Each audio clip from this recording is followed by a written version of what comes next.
Hello ladies and gentlemen, and welcome to The Right Opinion, the home of a twat with too much free time, and I hope you're enjoying living in the modern era of YouTube, though you probably aren't. However, for today's topic, we remove the prim and proper suits of modern YouTube and don the trackies and overcoats. Yes, we're bringing out the big guns. Let's hop in the TRO time machine and head back to 2012, the time when a very unique gentleman was at the pinnacle of YouTube. This is a man known as FPSRussia. Now, he isn't spoken too much about these days, but I think he should be. It's hard to think of a better example of a creator who could make content catered to popular interests while uploading videos whose style probably wouldn't have worked on any other platform besides YouTube. Yes, I have a hunch if the gents over at Sons of Guns suddenly started putting on slightly subpar Russian accents, the producers over at the Discovery Channel would have been rather unimpressed. Though honestly, I think they would have taken that rather than actually what happened to the host of that show. However, for those who are a bit newer to the platform, you may not be completely familiar with the background of today's subject, Kyle Myers or FPSRussia, so the next 5 minutes or so will be focused on that. Like a large majority of creators, FPSRussia had an extensive history on the platform, starting on the extremely catchy name of KLM5986. He was originally a gaming channel who went by the name of FPS Kyle. I assume at some point he came to this idea of, well, what would happen if I did gaming but with a Russian accent? And thus FPSRussia was born. Because initially FPSRussia was actually also a gaming channel that performed relatively well, mind you.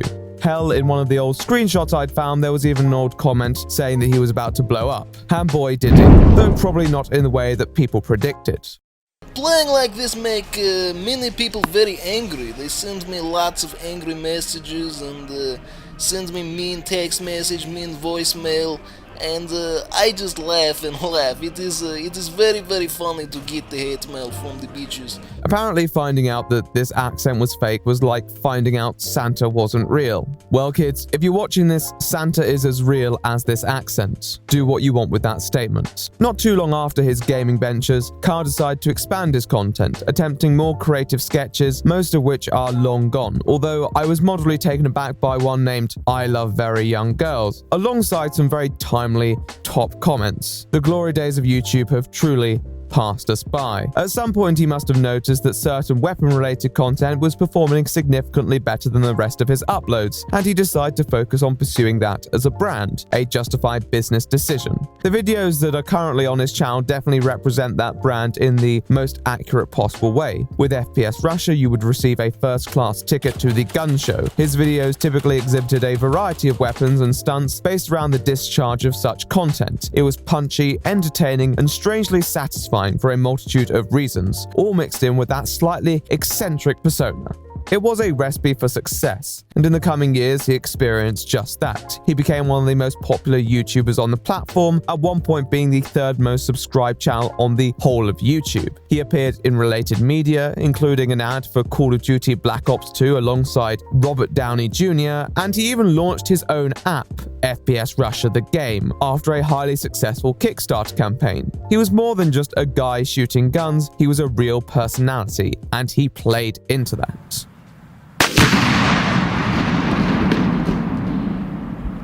Now the problem is definitely solved. It was pretty damn genius. The persona was a simplistic Russian guy which worked incredibly well because of the limited spoken content. He would keep it simple, shut up and shoot his gun, and not bother with too many technicalities that a majority of people probably wouldn't be the most interested in. He knew primarily to focus on the sensation of shooting guns. At the same time, his persona complemented it well. It was a stereotype, and in many ways, he appealed to stereotypical mannerisms that made the content enjoyable, and appeared alongside those who emboldened that. I assume most people know what an exploitation film is. It's something that works to cater to trends in the most obscene way possible. FPSRussia took some of those elements and combined it with the realism that people expected of a YouTube video and created something grounded yet impactful. Oh yeah, give me that slow-mo, baby. You love to see it. At its core, FPSRussia's videos were the perfect balance of amateur and professional. He's a bloke with a bit too much firepower, but at the same time, he's got a bloody tank. Point is, you needed some balls and some money to do what he did. However, to be such a public yet seemingly unprotected figure participating in hazardous activities on this relatively unknown, uncensored platform places you in a position where you may be in the sights of multiple parties, all willing to take their own shots. And when you're such a large target, you're gonna catch a couple bullets. And that's what we're going to be discussing today. As of December 2019, I don't know when this video will be out, his channel sits dormant, untouched for over 3 years. And it wasn't because he ran out of money or balls. No, I don't think that will be a problem for him. It's a complicated story that, whatever way you look at it, started in 2013. And when you uncover the details, you'll find the sudden demise of a channel embodied in drama, conspiracy theories, death, prison, and actually some interesting socio-political discourse. So we're going to do all that today, and hopefully more, so we can find out about the curious fate of FPS Russia. See, I said the title. You know, that makes me clever. Hahaha. Let us embark on this most mysterious journey. Let's set the ship to full mast. For this next part, I'll be putting some of my more morbid murder interest to the grindstone. With that said, this is also a disclaimer because although relevant, it also touches on some sensitive topics. So without further ado, let's dim the lights. FPS Russia wasn't a single-person project. Now, I'm sure that'll surprise no one. It'd take a lot of time and ability to obtain all his equipment, organize film crews, edit, and so on. And the bottom line is that people just want to see the final result. This is where we introduce you to someone by the name of Keith Ratliff. Keith Richard Ratliff was a gun enthusiast, husband, and father hailing from Kentucky, but also someone fairly involved in the FPS Russia YouTube channel. The extent of his involvement seems uncertain, some people claiming that he was merely a member of the production team, whereas many closer to Ratliff claiming he was one of the co-founders of the channel itself. This latter assertion would have surprised me given the nature of the channel when it was originally founded, but maybe he became heavily involved not too soon after. One detail that was uncontested was the role he played in the channel, often obtaining extremely rare and otherwise inaccessible weaponry. He had previously worked as a marketing manager and had even attempted online ventures before, such as his ownership of the website known as Sotastic.com, a marketing-oriented business. In November 2011, he co-founded FPSRussia LLC, which combined Keith's marketing expertise with his love for firearms. In February of 2012, he moved from Kentucky to Carnesville, Georgia. I assume this was in part because FPSRussia LLC was also a Type 10 destructors manufacturer, which is a high-level license for those who wish to produce and deal with destructive devices, ammunition for those destructive devices, armor-piercing ammunition, and other various weaponry. It costs them money to apply and renew every now and then, and as far as it is published on their Facebook page, Keith was the one with the license. There are a load of additional technicalities and licenses that you will likely have to apply for, but it's understandable that Ratliff wanted to move closer to the source of this income, so he left his family in Kentucky to pursue this business venture and the many successes that it could yield. Keith also had a YouTube channel at one point called Guns, Guns, and More Guns, though its name changed a few times. This channel has also since been closed. He also ran the FPSRussia LLC Facebook page. He was your stereotypical gun-loving man. He had ambitions, dreams, and Obama memes. Everything moved fairly smoothly for just shy of a year. The YouTube channels excelled and the business seemed to have decent traffic as well. However, barely a few days into the new year, on the 4th of January 2013, he was discovered deceased with a single gunshot wound to the head.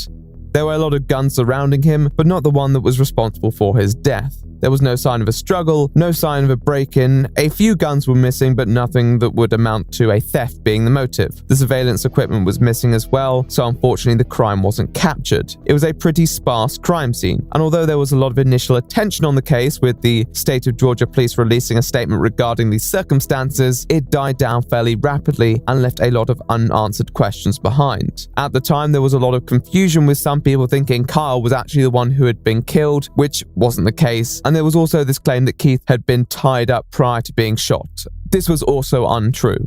With all the details considered, many people felt like the person who had murdered Keith must have known him, especially given the lack of otherwise clear motive. It felt like it would have needed to be something more personal or at least premeditated. He also hadn't been living in Georgia too long, so it had to be someone relatively current in his life. There were also some pretty wild conspiracy theories, some wondering if he'd been targeted by the government or a gun control group due to his glorification of gun culture and outspoken criticism of gun control. Most of you can't. That should be illegal. Every one of you should be able to own an assault weapon of your choice Because that's what the Second Amendment in America is about. It's about owning weaponry to allow you to defend oneself from all enemy, no matter where they arise from. However, in both these instances, you'd think that the groups would have been more direct and would have made more of an example of him, though the government wouldn't. But I think the government have other things to deal with. Another theory that was floating around was the idea that this was an arms deal gone wrong. And although the Type 10 license did give Ratliff an extensive amount of power to trade within the industry, the proof substantiating these theories is weak. Ultimately, the relevancy of this saga is that regardless of who committed the crime, the unsolved nature hanging over the head of the community set an uncomfortable spotlight on anyone in the vicinity, particularly those with an arsenal of weapons. The truth is that many people close to Ratliff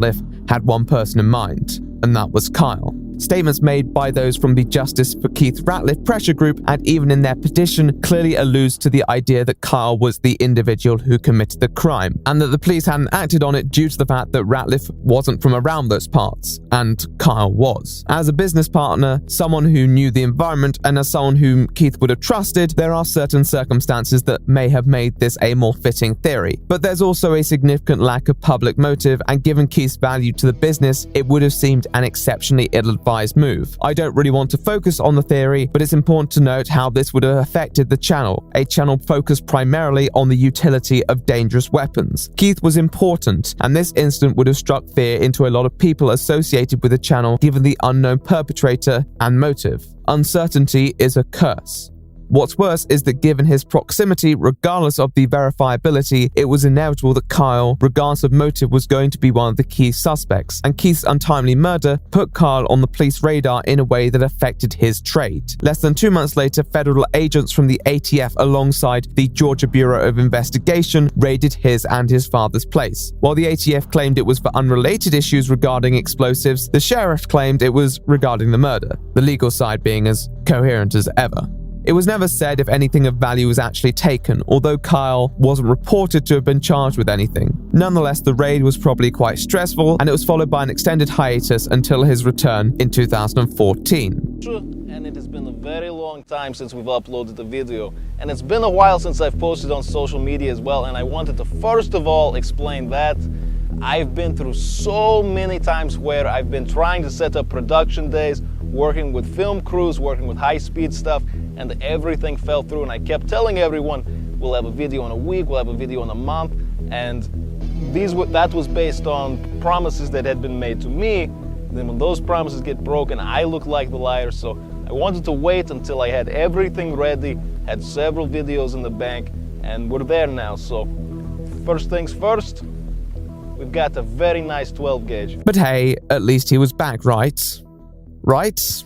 Well, unfortunately, it's never really over.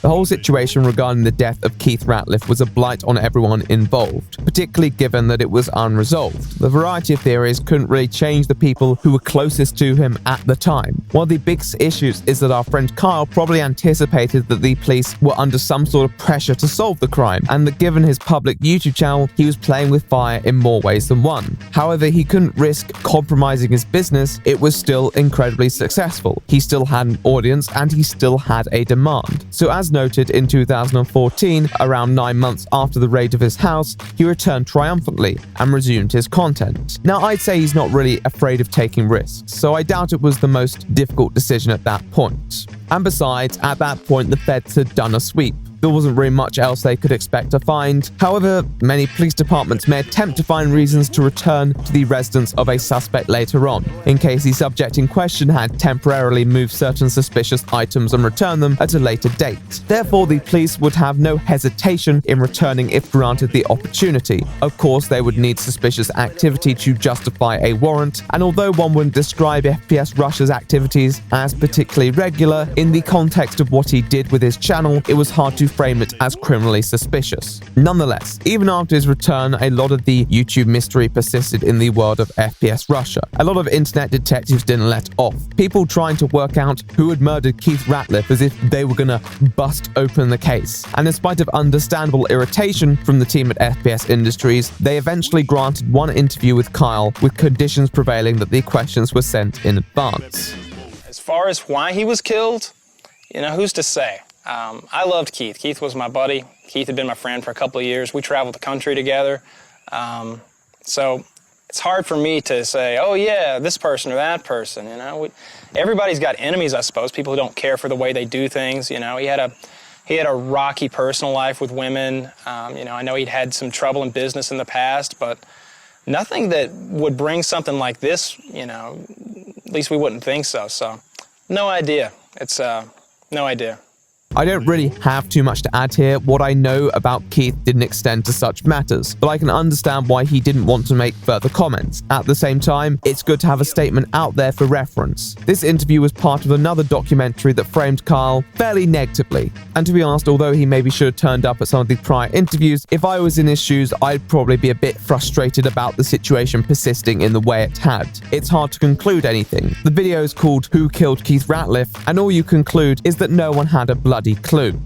Over the time period, the regularity of uploads became more and more sporadic, and in April 2016, FPS Russia published his final video, one where he tested out some very nice flamethrowers.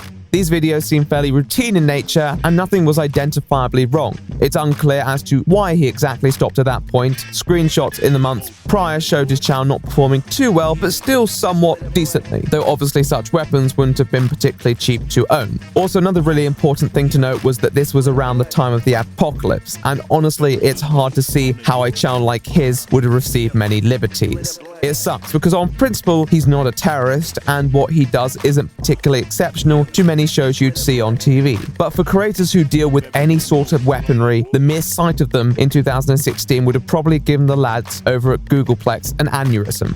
Unfortunately, what FPS Russia did was high risk, high reward, and I have a hunch that although he was never really afraid of the risk, the reward came with diminishing returns. Nonetheless, his presence from YouTube didn't completely disappear. It's likely that he had made a fair amount of money at that time, so he could chill and pursue more relaxed personal ventures. One of his friends, Woody's Gamertag, hosted a podcast called the Painkiller Podcast, on which Kyle was a regular co-host. On this side of the internet, he was just known as Kyle, and the Russian accent was gone. Yeah, of course, we have a few sponsors tonight. Smart Mouth, of course, making its return, as well as Lyft, ZipRecruiter, and Jack Threads and MeUndies. So you can check them out down in the description below. I'm going to talk about each of them more later on, but for now, let's just start the show. It's hard to say it was anything particularly exhilarating, but I think it was entertaining enough and Carl seemed to be having fun, so that's what matters. The podcast itself probably generates a decent amount of income due to the number of sponsors, and Carl typically did the read-ins. He still does a fair few episodes there now, so if you're wondering where to find him, that's where you can go. However, if it was the end of the story, the arc would be incomplete, because as said, since the death of Keith Ratliff, the police have probably been glancing in his direction a bit more than they normally would. As mentioned, if the opportunity arose to raid his property again, they would. Unfortunately, that opportunity didn't, and after receiving a tip-off that Carl had imported 25 grams of butane hash oil through the mail, which was a pretty bad idea to be honest, law officials moved in on Carl and his residence once more in August of 2017. I have little doubt that this was in part due to the hope that they thought they'd maybe find something they hadn't before, and their search of Carl's residence extended to looking for weapons and explosives. As he was charged with possession of marijuana with intent to distribute, they removed these weapons due to a statute that prevented illegal drug users from owning them. Honestly, I'm disappointed. I can't think of a better combination than guns and weed. Haha, am I right, kids? I'm so hip. I have a hunch the feds in general didn't really approve of Carl's operations, and they were aware that having a criminal record would prevent him from owning and thus using firearms again. I feel that this and the next part is going to undermine the theory that the police were protecting him in any way, because I don't think they liked him, and what he subsequently went down for was pretty bizarre. So let's talk about it.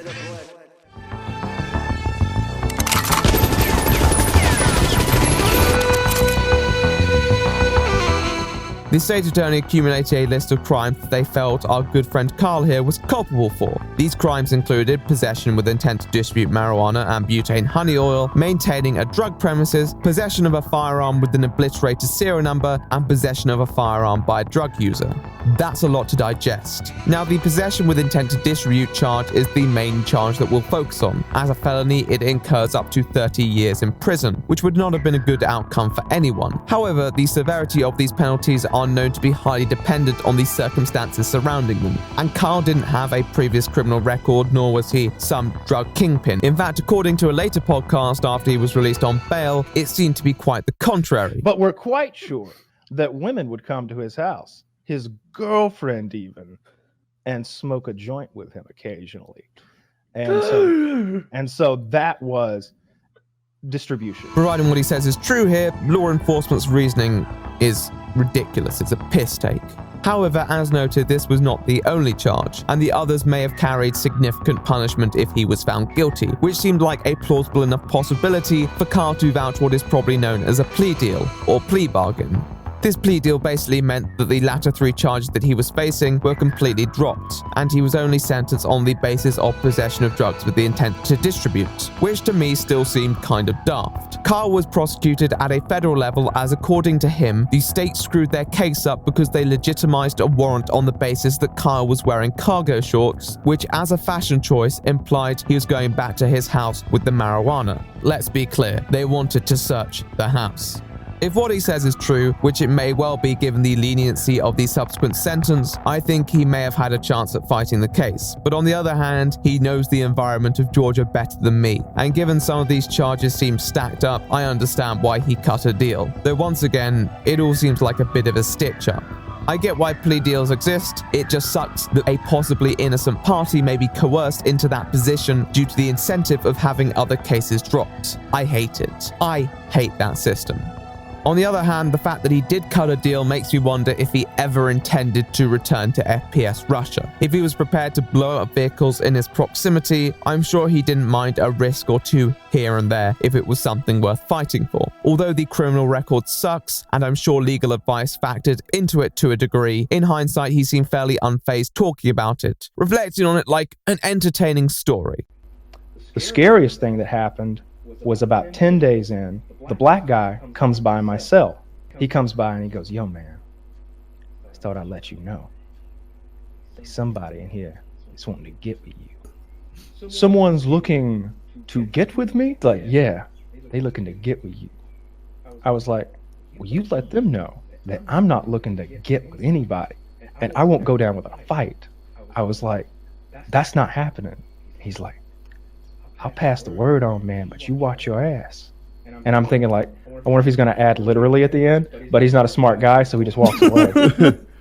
And now I'm terrified. For the record, if you want to hear Carl's prison stories, I'll definitely leave a link in the pinned comment below. It's surprisingly entertaining and often endearing. Ultimately, he was sentenced to 2 months in prison with supervised release, and an additional fine of $7,500 because they needed some money from it as well, I guess. He was charged in 2019, went to jail in around August, and got out in October. Like any other year, really. So what's he up to now? Well, Carl's just chilling. In spite of everything, he's taken it quite well. It was a weird fucking time. They were, those guys thinking that I was a snitch didn't wear off until about 6 weeks ago, or about 2 weeks ago. It was when I started like making more friends. When people started realizing, like, oh, I guess he's actually just in here. I guess judges really do give people 2 months. So there wasn't enough prison. They just got to know you over time and you started to fit in. With that said, a lot of his stories can be quite concerning, particularly given how he talks about his involvement with various seriously criminal individuals in prison. For someone like Kyle, given his success, it's not a huge deal. But it does illuminate a lot of issues of what happens when you put someone in jail for a rather minor crime with a set of fairly serious criminals. And it does highlight some of the issues with the prison system. If you want something interesting yet somewhat enlightening, definitely check those videos out. Most people know my politics is pretty anti-drug criminalization, particularly drugs like marijuana, which when I studied in the Netherlands basically surrounded me. And I was never really much of a user myself, but the environment that I resided in was fairly harmonized. And so although it was a lot of THC oil, and Carl should have definitely known better given the location he chose to reside in and the culture being incumbent with that, it's a real shame that the laws to me seem so harsh on him. Because of this marijuana, he lost the equivalent of $400,000 of itinerary. I respect him for being honestly as placid as he is. I'm not sure I would be. What do they do with the guns? They just hold on to them, put them in a big vault somewhere? Probably destroy them. Oh, that's a shame. Let's conclude then. FPSRussia has its success rooted in the origins of that old generation of YouTube where people embraced the chaos, and it shall deserve to thrive as a product of that. But what was entertainment eventually became quite real in a way that few could have anticipated. What followed was a butterfly effect that destabilized a channel already somewhat fragile in the evolving environment, and the man at the center of it. The channel's reliance on the character of Dmitry, as iconic as he is, made the issues he faced concurrent with the ones that the channel faced. It cast a shadow that everyone struggled to escape and many refused to forget. It led to the eyes of drama detectives and law enforcement who lay in wait for whatever opportunity they were yielded. And although you could argue that Carl could have been more conscious of the risks, he couldn't live the rest of his life looking over his shoulder. And maybe that's why he doesn't appear to care as much. Maybe a burden of sorts has been lifted. Hopefully sometime in the future, in a different environment, he'll have his legal restrictions re-evaluated. I genuinely hope so. In a way, I do feel sad that they took so much away from a channel, because even if you weren't using it anymore, it'd be nice to know it's there. You know, in case you wanted to do a little special for the fans. And, of course, the value too. There must have been some sentimental connection, or he probably would have sold it. It sucks. Innocence prevailing in other situations, he deserved better, and I hope there is justice in the end, for everything and everyone discussed today. For the moment, I hope he's happier with where he is now, and as enshrined as it is, FPSRussia was a product of its time, and one whose time has probably passed. To those who enjoyed it, well, don't cry because it's over, smile because it happened. He already knew how to shoot the shit. Hope you guys enjoyed the video, and as always, have a nice day. So that was the video. I hope you enjoyed it. I think I enjoyed it. It was a bit shorter than normal, but honestly, sometimes we have to moderate the time we spend on these things. I started another video and basically that one had some new information that I decided that actually we should leave that a bit more, let it brew, and we'll act on that later. So I thought we'd do a little retrospective on something that I do genuinely find quite interesting, and I hope that interest showed. I wanted to give a big shout out to my editors. Once again, they've done a fantastic job.